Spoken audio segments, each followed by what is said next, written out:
168 ধারা, 169 ধারা, 170 ধারা, 171, 172 আমাদের বিস্তারিত আলোচনা কেস ডায়েরির বিষয়টা নিয়ে। এখানে খুঁটিনাখাটি যা কিছু আছে ইনশাল্লাহ আপনাদের সম্মুখে আমি তুলে ধরার চেষ্টা করব। তাহলে 168 ধারা কি বলছে আপনারা একটু মনোযোগ সহকারে শুনবেন। 168 ধারায় যেটা বলছে যে মামলা তদন্তকারী কর্মকর্তা তার মামলা তদন্ত শেষ করার পরে এই মামলা তদন্তের অগ্রগতি সম্পর্কে থানার ভারপ্রাপ্ত কর্মকর্তাকে অবগত করবেন। অর্থাৎ এই মামলার বর্তমান কি হালচাল, কি অবস্থা, কি পাইছেন, পুঙ্খানুপুঙ্খানু বিষয়টা কাকে জানাবেন? থানার ভারপ্রাপ্ত কর্মকর্তাকে অবগত করবেন। এটা হচ্ছে 168 ধারা। এর সাথে আমরা পিআরবি ব্যবহার করতে পারি 274 বিধি। অর্থাৎ 274 বিধিতে কি বলা আছে যে সাক্ষ্যের স্মারকলিপি, অর্থাৎ একটা মামলা শুরু থেকে শেষ পর্যন্ত কি কি কার্যক্রমগুলো করা হয়েছে এই কার্যক্রমগুলো পুঙ্খানুপুঙ্খানুভাবে উল্লেখ করে একটা সাক্ষ্যের স্মারকলিপি তৈরি করা হয়। এটা আসলে মূলত পাঠানো হয় হচ্ছিল কোর্টে যখন মামলার ডকেটটা প্রেরণ করা হবে তখন এই সাক্ষ্যের স্মারকলিপি দেওয়া হয় এখানে ম্যাজিস্ট্রেটকে অবগত বা কোর্ট পুলিশ পরিদর্শককে অবগত করার জন্য। কিন্তু এখানেও যেহেতু আমরা থানার ভারপ্রাপ্ত কর্মকর্তাকে অবগত করার কথা বলা হয়েছে সেক্ষেত্রে আমরা এই পিআরবিটা ব্যবহার করতে পারি। তবে ব্যবহার করলে হবে, আর যদি মনে করেন যে না এটা ব্যবহার করা ঠিক না সেক্ষেত্রে আপনারা নাও ব্যবহার করতে পারেন।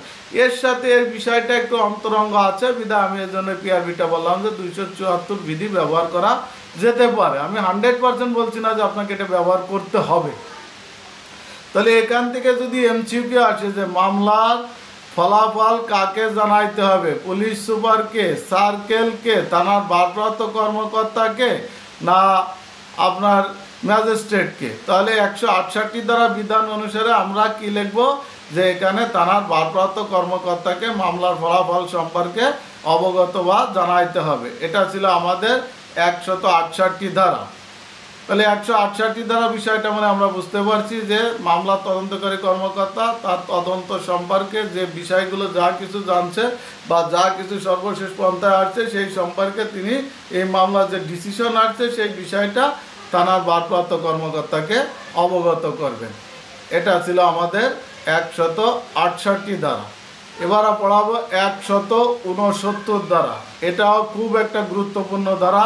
এখানে পুলিশ অফিসার জামিন দিতে পারেন। আমাদের অনেক ক্ষেত্রে প্রশ্ন আসে যে জামিন কি, পুলিশ অফিসার কোন কোন ক্ষেত্রে জামিন দিতে পারেন, এরকম প্রশ্ন বিগত সালগুলো হাঁটছে। তাহলে আমরা জামিনের সংজ্ঞা দেওয়া আছে 496 ধারা অত্র আইনের। আর জামিন পুলিশ অফিসার জামিন দিতে পারে এখানে 63 ধারায় জামিন দিতে পারে।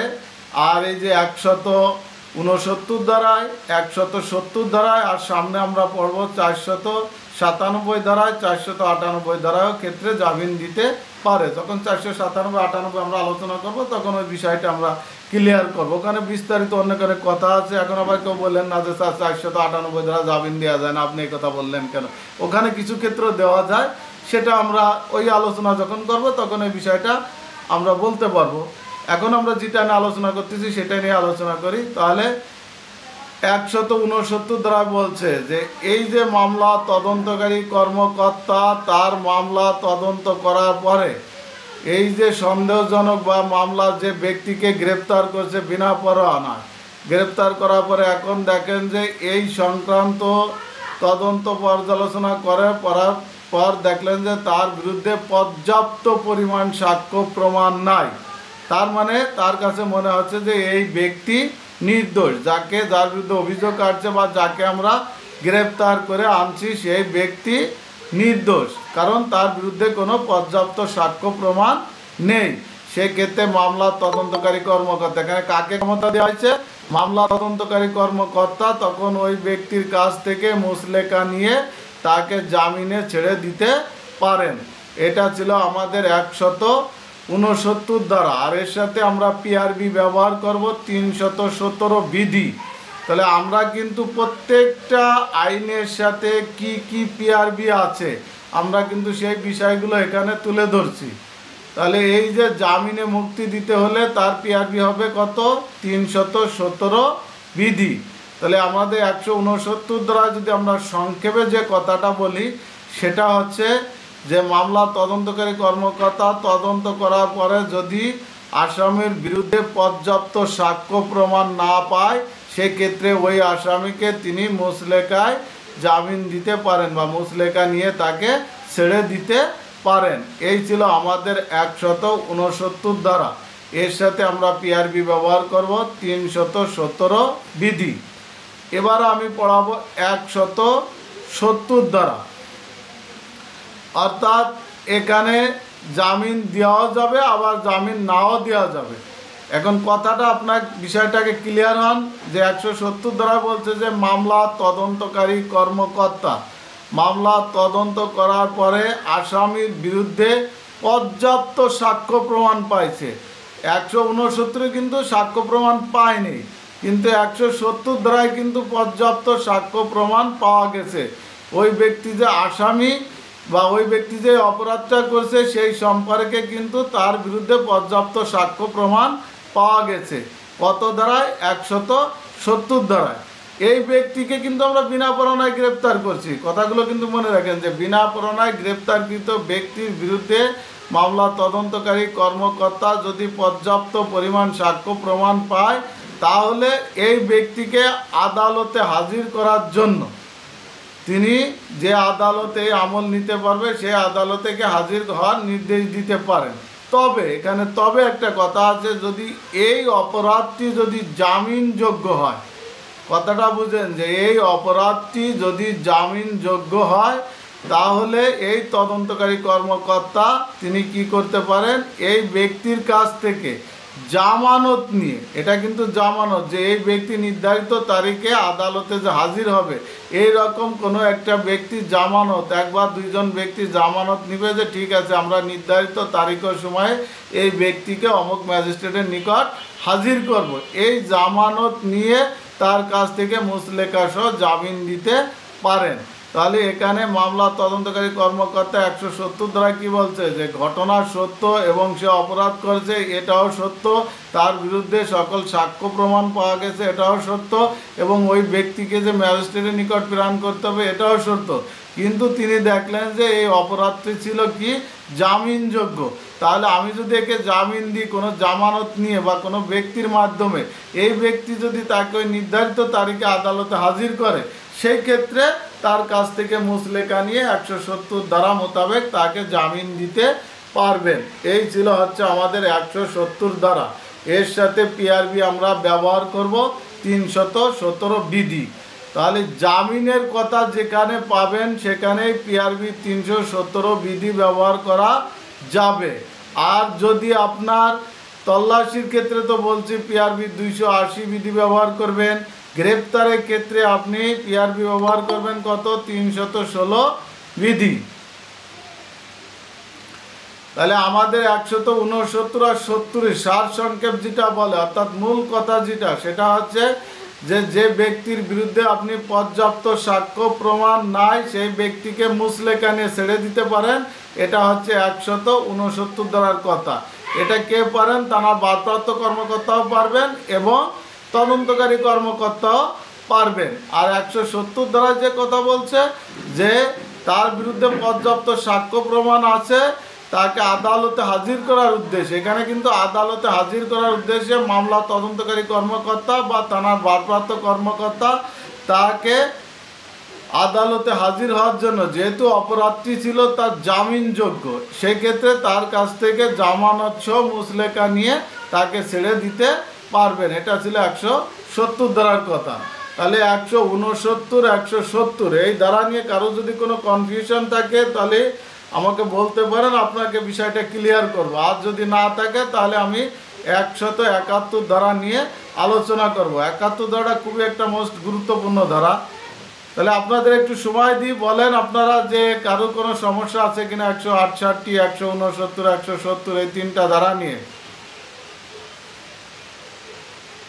কমেন্টও লিখতে পারেন অথবা আপনারা ইস্যুও বলতে পারেন। আর সাউন্ড কি ক্লিয়ার শোনা যায়?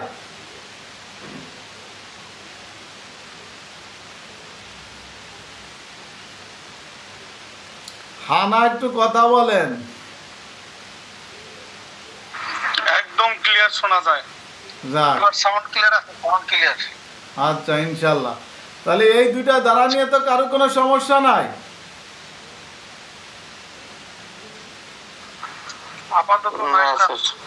আচ্ছা, তাহলে আমরা 171 ধারা, আমরা 171 ধারায় খালি শুনছি যে সাক্ষী বা বাদীকে পুলিশ গ্রেপ্তার করতে পারে, কিন্তু এর ভিতরে কিন্তু অনেক কথা আছে। এই বিষয়গুলো আমরা একটু ক্লিয়ার করি। 171 ধারায় যে কথা বলছে যে যে সাক্ষী বা বাদী বা ফরিয়াদি, এই ফরিয়াদি কিন্তু যে বাদী তাকে কিন্তু ফরিয়াদি বলা হয়, এটা জানেন কিনা আমি জানি না। আর সাক্ষী তো সবাই চিনি, যে জবানবন্দি, যে 161 ধারায় যে ব্যক্তি জবানবন্দি দিচ্ছে সে হচ্ছে সাক্ষী। এখন এই সাক্ষী বা ফরিয়াদিকে আদালতে হাজির করার ক্ষেত্রে এখানে মূলত যে কথাগুলো বলছে 171 ধারা প্রথমে কথা বলছে যে সাক্ষী বা ফরিয়াদি বা বাদীকে পুলিশ অফিসারের সাথে যাইতে বাধ্য করা যাবে না। তাহলে কি বলছে যে সাক্ষী বা ফরিয়াদিকে পুলিশ অফিসারের সাথে যাইতে বাধ্য করা যাবে না, প্রথম কথা। দ্বিতীয় কথা যেটা বলছে যে এই সাক্ষী বাদী বা ফরিয়াদি যদি আদালতে যাইতে চায় তাহলে তাদের যাবার পথে পুলিশ অফিসার প্রতিবন্ধকতা অর্থাৎ বাধা সৃষ্টি করবেন না। তাহলে আমরা প্রথমে পাইলাম কি তাদেরকে পুলিশ অফিসারের সাথে যাইতে বাধ্য করা যাবে না, তারপরে পাইলাম কি যে তাদের যাবার পথে পুলিশ অফিসার প্রতিবন্ধকতা বা বাধা সৃষ্টি করতে পারবে না। 3 নম্বরে বলছে যে এই সাক্ষী অর্থাৎ এই একের অর্থাৎ 171 একের এইগুলো কথা, আরও আছে কথা, সেগুলো শোনেন। এরপরে যেটা বলছে যে এই সাক্ষী বাদী বা ফরিয়াদিকে কি বলছে যে তাদেরকে জামানত ব্যতীত অর্থাৎ তাদের কাছ থেকে কোনো জামানত নেওয়া যাবে না, জামানত ব্যতীত তাদের কাছ থেকে মুচলেকা নিয়ে তাদেরকে আদালতে হাজির হওয়ার জন্য নির্দেশ দিবেন। তাহলে এখানে কিন্তু এই সাক্ষী বাদী বা ফরিয়াদির কাছ থেকে কি জামানত নেওয়া যাবে না, তাদের কাছ থেকে কি নেওয়া যাবে, তাদের কাছ থেকে মুচলেকা নেওয়া যাবে। এখন তারপরে কথা বলছে যে এই মুচলেকা নেওয়ার পরে যদি তারা আদালতে হাজির হতে না চায় সেক্ষেত্রে ওই সাক্ষী বাদী বা ফরিয়াদিকে কি করতে পারবেন, এই যে এখন বলছে তাদেরকে গ্রেপ্তার বা আটক করতে পারবেন। আর এই গ্রেপ্তার বা আটক করে যখন তাকে আপনি আদালতে নিয়ে গেলেন, এই আদালত তখন কি করবে, এই যা এগুলো কিন্তু প্রত্যেকটা এমসিকিউ হতে পারে, আমি এমসিকিউ নিয়ে আলোচনা করব। যে এই যে আদালত ওই বাদী বা সাক্ষী বা ফরিয়াদিকে এই মামলা শুনানি শুরু হইতে এবং মামলার বিচার কার্যক্রম শেষ না হওয়া পর্যন্ত তাদেরকে আটক রাখতে পারেন। তাহলে এই যে বাদী বা সাক্ষীকে আদালত কতদিন পর্যন্ত আটক রাখবেন, মামলা নিষ্পত্তি না হওয়া পর্যন্ত তাদেরকে আটক রাখতে পারেন। এই ছিল হচ্ছে 171 ক্লোজ 1। 171 ক্লোজ 2 বলছে এই বাদী সাক্ষী বা ফরিয়াদি যদি আদালতে হাজির না হয় এই দায়ভার পুলিশ অফিসারের উপর বর্তাবে, অর্থাৎ তারা কেন হাজির হলো না এর জন্য জবাবদিহিতা কার করতে হবে, পুলিশ অফিসারের জবাবদিহিতা করতে হবে। এটা ছিল 171 ক্লোজ 2। তাহলে 171 একে দেখেন কি বলছে যে তাদেরকে পুলিশ অফিসারের সাথে যাইতে বাধ্য করা যাবে না, তারপরে তাদের যাবার পথে প্রতিবন্ধকতা সৃষ্টি করা যাবে না, বা তাদেরকে কারোর জামানতের মাধ্যমে ছেড়ে দেওয়া যাবে না, তাদের কাছ থেকে শুধু মুচলেকা নেওয়া যাবে। আর এই মুচলেকার শর্ত যখন লঙ্ঘন করবে তখন ওই ব্যক্তিকে কি করতে পারবেন, ওই বাদী বা সাক্ষী বা ফরিয়াদিকে আপনি বিনা পরোয়ানায় গ্রেপ্তার বা আটক করতে পারবেন। এখন এই গ্রেপ্তার বা আটক করার পর তাকে যখন আপনি আদালতে নিয়ে গেলেন, আদালত কি করবে, আদালত এই মামলার নিষ্পত্তি অর্থাৎ কার্যদিবস শেষ না হওয়া পর্যন্ত, রায় না হওয়া পর্যন্ত এই বাদী সাক্ষী অথবা ফরিয়াদিকে কি করবেন, তিনি জেলখানায় তাদেরকে আটক রাখতে পারেন। এই ছিল 171 ক্লোজ 1। আর 171 ক্লোজ 2 বলছে যে এই যে বাদী সাক্ষী বা ফরিয়াদি যদি আদালতে হাজির না হয় তাহলে এই দায়ভার পুলিশের উপর বর্তাবে। তাহলে এখান থেকে যদি এমসিকিউ আসে যে পুলিশ কি বাদী বা সাক্ষীকে তাদের সাথে যাইতে বাধ্য করতে পারে, হ্যাঁ বা না, তাহলে এখানে না। তাহলে তাদের যাবার পথকে কি প্রতিবন্ধকতা বা বাধা সৃষ্টি করতে পারে, তাহলে প্রতিবন্ধকতা বাধা সৃষ্টি করতে পারবে না।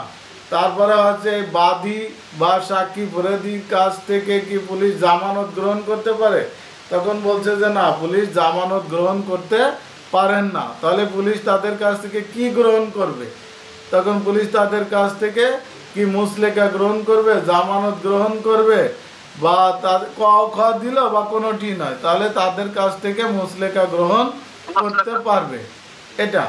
এরপরে আবার আসছে যে আপনার এই যে বাদী বা সাক্ষীকে কি পুলিশ বিনা পরোয়ানায় গ্রেপ্তার করতে পারে, তখন কিন্তু যে কি কারণে পারবে, যে মুচলেকার শর্ত লঙ্ঘন করলে, না জামানতের শর্ত লঙ্ঘন করলে, না আদালতের আদেশ লঙ্ঘন করলে, কোনোটি নয়। তাহলে এখানে হবে যে মুচলেকার শর্ত লঙ্ঘন করলে তাকে কি করা যাবে, বিনা পরোয়ানায় গ্রেপ্তার বা আটক করা যাবে।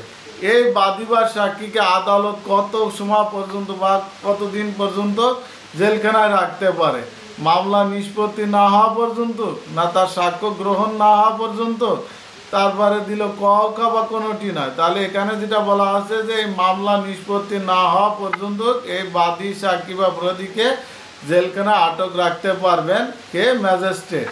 তারপরে বলছে যে বাদী বা সাক্ষী যদি আদালতে হাজির না হয়, এই দায়ভার কার উপর বর্তাবে, পুলিশের উপরে, ম্যাজিস্ট্রেটের উপরে, তারপরে দিল বাদীর উপরে, বাদী বা তার উপরে, কোনোটি নয়। তাহলে এই দায়ভারের কথা বলছে হচ্ছে পুলিশের উপর বর্তাবে।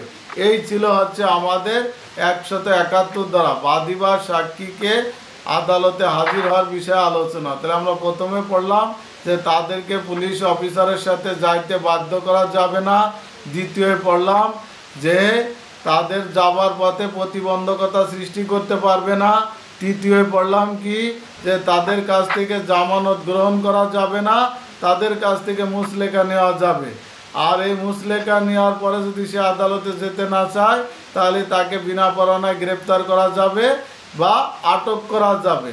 আর এই ব্যক্তিকে যখন বাদী বা সাক্ষীকে আদালতে উপস্থাপন করা হলো, তখন আদালত কি করবে, যে তার এই যে মামলা নিষ্পত্তি না হওয়া পর্যন্ত ওই বাদী বা সাক্ষী বা বিরোধীকে কি করবে, জেলখানায় আটক রাখতে পারবেন। আর তারপর লাস্টে যে কথা বলছে যে আপনার এই যে বাদী সাক্ষী যদি আদালতে হাজির না হয়, তাহলে এই দায়ভার পুলিশ অফিসারের উপর বর্তাবে। এই ছিল আমাদের 171 দ্বারা। আর যেহেতু আমরা এখানে বিনা পরোয়ানায় গ্রেপ্তারের কথা বলছি, সেহেতু আমরা পিআরবি 316 বিধি ব্যবহার করব।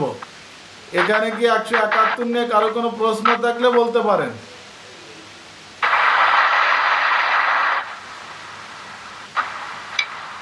আর তাহলে আপনার যদি কথা না থাকে, তাহলে এটা একটু করে রাখেন, হ্যাঁ, কথা মানে সাউন্ড আসে। তাহলে এবার আমরা আলোচনা করব হচ্ছে কত দ্বারা, 172 দ্বারা কেস ডায়েরির বিষয় নিয়ে আমরা আলোচনা করব। কেস ডায়েরি, তাহলে আমরা কেস ডায়েরি বিষয় নিয়ে আলোচনা করব। কেস ডায়েরি কিন্তু বিভিন্ন নাম থাকে, এটা জানেন কি না? কেউ বলে সিডি, কেউ বলে কেস ডায়েরি, কেউ বলে হচ্ছে তদন্ত সহায়ক ডায়েরি, যে যেভাবেই আসে। এখন এই কেস ডায়েরি কিন্তু একটা বিপি ফর্ম আছে, এটা কি কেউ জানেন? কেউ কি লিখে জানাইতে পারবেন?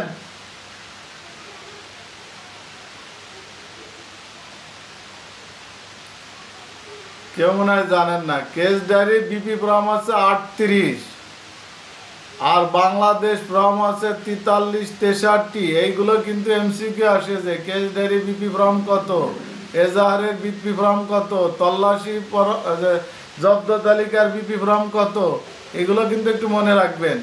জব্দ তালিকার বিপি ফর্ম হচ্ছে 44, এজাহারের বিপি ফর্ম আছে 27, জেনারেল ডায়েরি বিপি ফর্ম হচ্ছে 65, কেস ডায়েরি বিপি ফর্ম হচ্ছে 38।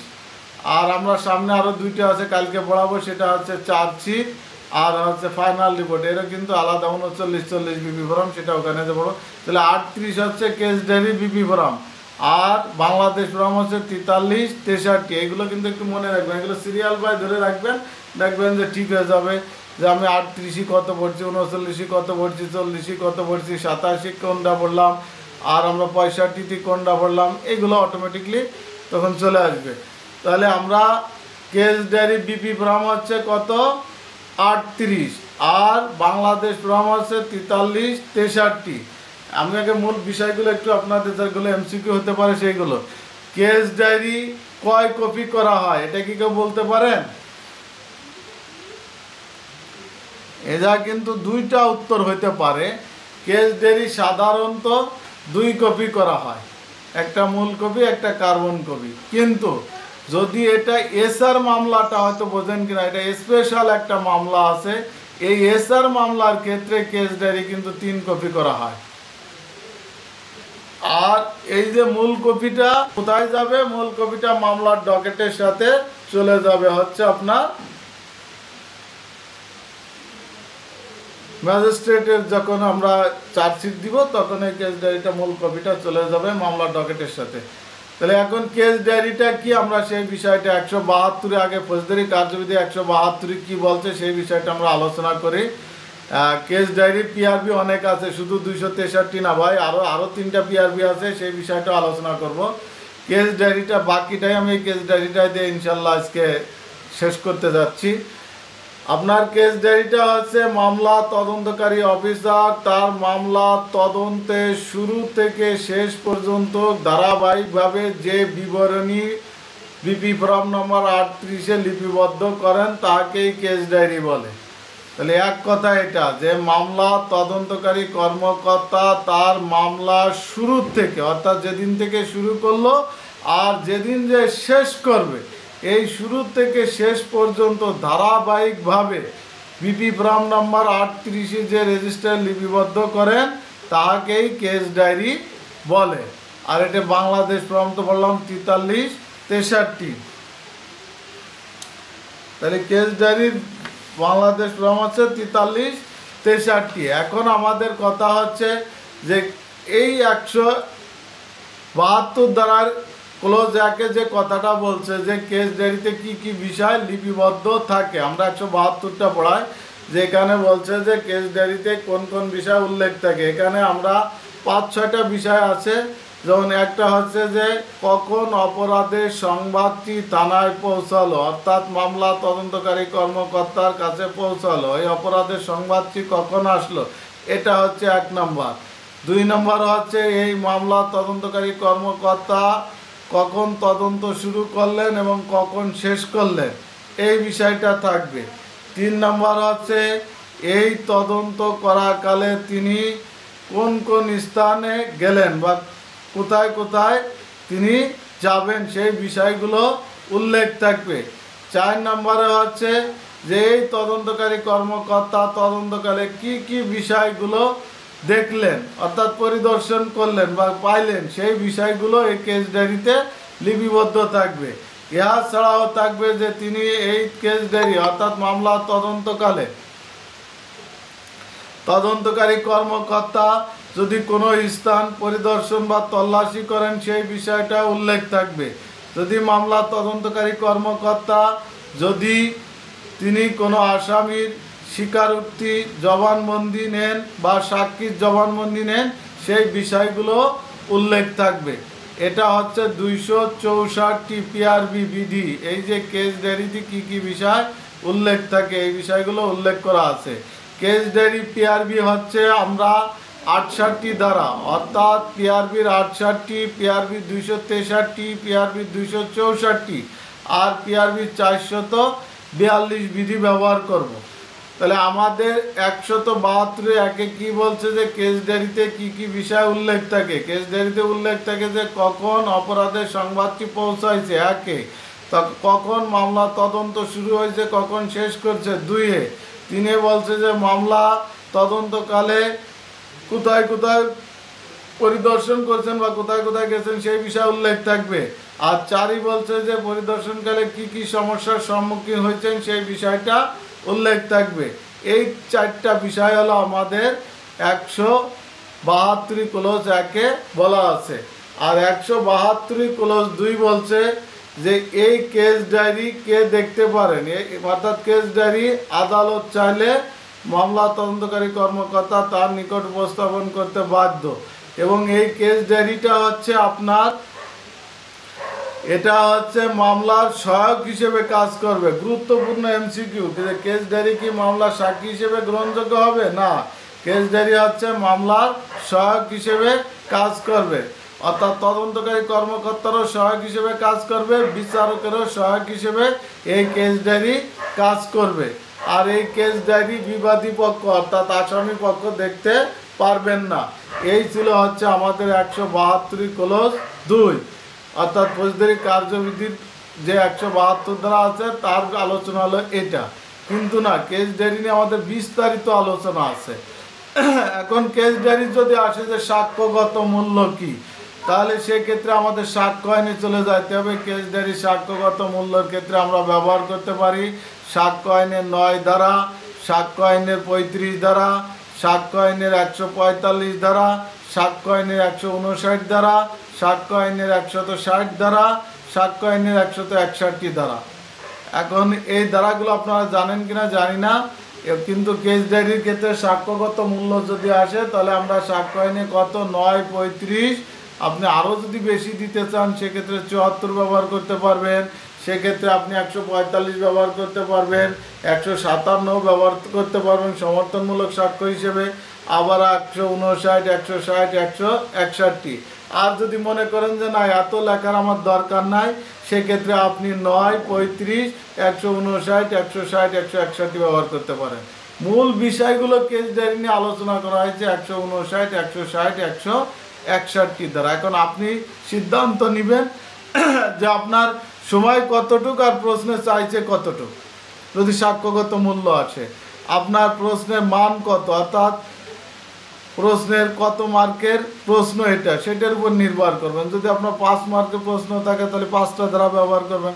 যদি 2 মার্কের প্রশ্নের উত্তর থাকে তাহলে আপনাকে সেই 2 মার্কের যতটুকু দরকার সেক্ষেত্রে আপনি 159, 60 আর 9 ধারা ব্যবহার করতে পারেন। এটা তাহলে আমরা সাক্ষ্যগত মূল্যটা পাইলাম। এখন যদি আসে যে কেস ডায়েরি কে কে দেখতে পারেন, এটা আসলে কেস ডায়েরিটা গুরুত্বপূর্ণ বিষয় হচ্ছে, এটা হচ্ছে আপনাদের সাব এসআই থেকে যখন সাব ইন্সপেক্টর পরীক্ষা এদের ক্ষেত্রে। আর আপনাদের যদি আসতে পারে যে কেস ডায়েরি কাকে বলে, কেস ডায়েরিতে কী কী বিষয় উল্লেখ থাকে, এইটুকু আসতে পারে। তারপরে আমরা যেহেতু কেস ডায়েরি নিয়ে আলোচনা করতেছি, এমসিকিউর বিষয় তো, যদি আসে যে কেস ডায়েরি কে কে দেখতে পারেন, তখন এখানে দিল যে মামলার তদন্তকারী কর্মকর্তা, থানার ভারপ্রাপ্ত কর্মকর্তা, তারপরে সার্কেল, তারপর দিল পুলিশ সুপার, তারপর দিল ম্যাজিস্ট্রেট। হ্যাঁ, এরা কিন্তু প্রত্যেককেই কেস ডায়েরি দেখতে পারেন। এবং যিনি বিচারক থাকবে দায়রা আদালত বা দায়রা জজ আদালতে, তিনিও এটা দেখতে পারেন। এবং এই বিচারকের সাথে যিনি সিভিল যে দায়িত্বে থাকবেন সেও এই কেস ডায়েরি দেখতে পারেন। আর মামলার বিবাদী পক্ষ যদি কেস ডায়েরি দেখতে চায়, সেক্ষেত্রে আপনার আদালতের অনুমতি সাপেক্ষে, আদালত যদি অনুমতি দেয় সেক্ষেত্রে তাকে দেখানো যেতে পারে। তবে এখানে না দেখানোর কথাই বলা আছে, তবে আদালত চাইলে সব কিছুই করতে পারে, সেটা আদালতের বিষয়, আমরা বিষয় নিয়ে আলোচনা করব না। তাহলে আমাদের মূলত কে কে দেখতে পারে, থানার ভারপ্রাপ্ত কর্মকর্তা দেখতে পারবে, তদন্তকারী কর্মকর্তা সে তো যিনি লেখেন তিনি দেখবেন, সার্কেল যিনি থাকবেন তিনি দেখতে পারেন, পুলিশ সুপার দেখতে পারেন, ম্যাজিস্ট্রেট দেখতে পারেন। ম্যাজিস্ট্রেট কোন ক্ষেত্রে দেখতে পারবে, যখন আসামিকে রিমান্ডে আনা হয় তখন কিন্তু ম্যাজিস্ট্রেট দেখতে পারে। আর যে মামলার বিচারক যিনি থাকবেন, অর্থাৎ জজ কোর্ট হোক বা ম্যাজিস্ট্রেট কোর্টে যিনি থাকবেন, সেই বিচারকও এটা দেখতে পারবেন। এবং বিচারকের যে সহায়ক হিসেবে কাজ করে, অর্থাৎ যিনি কিরানি চেয়েও ওই মামলার ডকেট যেহেতু বিচারকের কাছে উপস্থাপন করবেন, সেক্ষেত্রে তিনিও দেখবেন। আর কোর্টের পুলিশ পরিদর্শক যিনি থাকেন তিনিও এই কেস ডায়েরি দেখতে পারেন। এটা ছিল কেস ডায়েরি কে কে দেখতে পারবেন। আর আমরা বললাম কেস ডায়েরি কাকে বলে, কেস ডায়েরির সাক্ষ্যগত মূল্য পড়াইলাম, তারপরে কেস ডায়েরিতে কোন কোন বিষয় উল্লেখ থাকে, কেস ডায়েরি কয় কপি করতে হয়, কেস ডায়েরি কোথায় প্রেরণ করতে হয়, সবই কিন্তু আমি আলোচনা করছি। এবারে কেস ডায়েরির লেখার নিয়মাবলী। একটা প্রশ্ন আসে যে কেস ডায়েরি কিভাবে লিখবেন, অর্থাৎ কেস ডায়েরি আপনি বাম দিক থেকে কেস ডায়েরি লিখতে হবে। এখানে প্রতিদিনের কেস ডায়েরিতে নাম্বার লিখতে হবে, আজকে 1 নাম্বার এতটার সময় বাইর হলাম, এগুলো উল্লেখ থাকবে।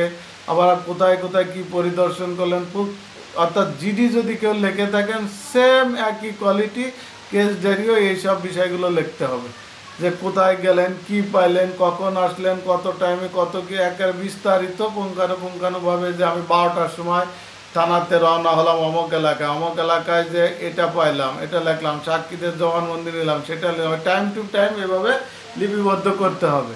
তারপরে কেস ডায়েরি যে সাধারণ মামলার ক্ষেত্রে 2 কপি করতে হয়, সেটা 2 কপি করতে হবে। তারপরে যদি এসআর মামলা হয় সেক্ষেত্রে 3 কপি করতে হবে, সেটা উল্লেখ করতে হবে।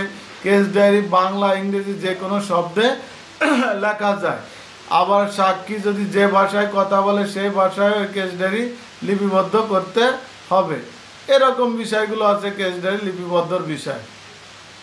তাহলে এই যে কেস ডায়েরি নিয়ে আপনাদের যদি কোনো প্রশ্ন থাকে তাহলে আমাকে একটু বলতে পারেন, যেহেতু আমি কেস ডায়েরি বিষয়গুলো নিয়ে আলোচনা করলাম। এখানে 172 দ্বারায় মূলত আলোচনা হচ্ছে কেস ডায়েরির যে বিষয়, যে কেস ডায়েরি কয়টি অংশ থাকে, এখানে আমরা যেটা যে কয়ভাবে লিপিবদ্ধ করতে হয়, যে কী কী বিষয় উল্লেখ থাকে কেস ডায়েরি, সেটা হচ্ছে যে অপরাধের সংবাদটি কখন আসলো এটা বলছে, তখন কখন মামলা তদন্ত শুরু করলো, কখন শেষ করলো এটা, কেস ডায়েরিতে কোন কোন স্থান পরিদর্শন করলো সেটা, আর আছে কেস ডায়েরিতে আপনি পরিদর্শন শেষে কী কী বিষয়গুলো পাইলেন সেই বিষয়গুলো উল্লেখ থাকতে হবে। এটা হচ্ছে 172 ক্লোজ 1। 172 ক্লোজ 2 বলছে যে এই কেস ডায়েরি কে দেখতে পারেন, অর্থাৎ ম্যাজিস্ট্রেট দেখতে পারবেন। আর এই কেস ডায়েরি কী হিসেবে ব্যবহৃত হয়, কেস ডায়েরি বিচারকের সহায়ক হিসেবে ব্যবহার করা হবে, এটা সাক্ষ্য হিসেবে ব্যবহৃত হবে না। এটা ছিল হচ্ছে 172 ক্লোজ 2। আর বাকিগুলো তো আমি পিআরবি বিষয়ে কিছু নিয়ে আলোচনা করলাম, যে কেস ডায়েরি কে কে দেখতে পারেন, তারপরে কেস ডায়েরি দেখার নিয়মাবলী, তারপর কেস ডায়েরি কয় কপি হবে এটা। তাহলে আমার মনে হয় না যে আপনাদের যতটুকু দরকার কেস ডায়েরি সম্পর্কে আমি ততটুকু আলোচনা করছি। এখানে কিন্তু আবারও বলি, পিআরবি হচ্ছে 68 দ্বারা কেস ডায়েরির কথা বলা আছে, 263তে বলা আছে, 264তে বলা আছে। এর ছাড়াও পিআরবি 442 বিধিতে কেস ডায়েরির কথা বলা আছে। এই ছিল হচ্ছে আমাদের কেস ডায়েরি আলোচনা। এখন আমি একটু সংক্ষেপে আপনাদেরকে আলোচনা করে দিই। আমরা কত ধারা থেকে পড়াচ্ছিলাম, 160 ধারায় হচ্ছে 168 দ্বারা যে তদন্ত ফলাফল থানার ভারপ্রাপ্ত কর্মকর্তাকে জানাতে হবে। 169 দ্বারা পর্যাপ্ত সাক্ষ্য প্রমাণ পাওয়া না গেলে বিনা পরোয়ানায় গ্রেপ্তারকৃত ব্যক্তিকে মুচলেকা নিয়ে ছেড়ে দিতে হবে। 170 দ্বারা সাক্ষ্য প্রমাণ পর্যাপ্ত পাওয়া গেল আসামিকে আদালতে হাজির হওয়ার জন্য তার কাছ থেকে জামানত নিয়ে বা মুচলেকা নিয়ে ছেড়ে দেওয়া যাবে যদি অপরাধটি জামিনযোগ্য হয়। এটা ছিল 170 দ্বারা। 171 দ্বারা যে সাক্ষী বা অপরাধীকে পুলিশের সাথে যাইতে বাধ্য করা যাবে না। তারপরে বলছে সাক্ষী বা অপরাধী যাওয়ার পথে প্রতিবন্ধকতা সৃষ্টি করা যাবে না। তাদের কাছ থেকে তাদের কাছ থেকে জামানত নেওয়া যাবে না, মুচলেকা নিয়ে তাদেরকে ছেড়ে দিতে হবে। মুচলেকা শর্ত লঙ্ঘন করলে তাহলে তাদেরকে বিনা পরোয়ানায় গ্রেপ্তার বা আটক করা যাবে। আর আদালত কি করবে, এই সাক্ষী বা অপরাধীকে মামলার বিচার কাজ সম্পন্ন না হওয়া পর্যন্ত তাদেরকে কারাগারে আটক রাখতে পারেন। এটা ছিল হচ্ছে 171 দ্বারা। 172 দ্বারা যে কথা বলছে, 171 আবার 2 বলছে যে এই সাক্ষী বা অপরাধী যদি আদালতে হাজির না হয় সেক্ষেত্রে কি করবে, সেক্ষেত্রে এই পুলিশ অফিসার এর দায়ভার বহন করতে হবে। আর আমাদের 172 দ্বারা যেটা পড়ালাম কেস ডায়েরি, কেস ডায়েরি 4টি বিষয় উল্লেখ থাকে, যে কখন সংবাদ পৌঁছলো, কখন তদন্তকারী কর্মকর্তা মামলা তদন্ত শুরু করছে শেষ করছে, তদন্তকালে কোথায় কোথায় গেছে এবং কি কি সমস্যার সম্মুখীন হয়েছে, এই বিষয়গুলো উল্লেখ থাকবে। আর কেস ডায়েরি আদালতে আদালতে আপনার বিচারকের সহায়ক হিসেবে কাজ করবে, সাক্ষ্য হিসেবে কাজ করবে না। অর্থাৎ কেস ডায়েরি আদালতের সাক্ষ্য হিসেবে গ্রহণযোগ্য করা যাবে না। আর কেস ডায়েরি আমি পিআরবি পড়াইছি কত, 263, 264, 442 আর 68 দ্বারা। এই ছিল আজকের আলোচনা।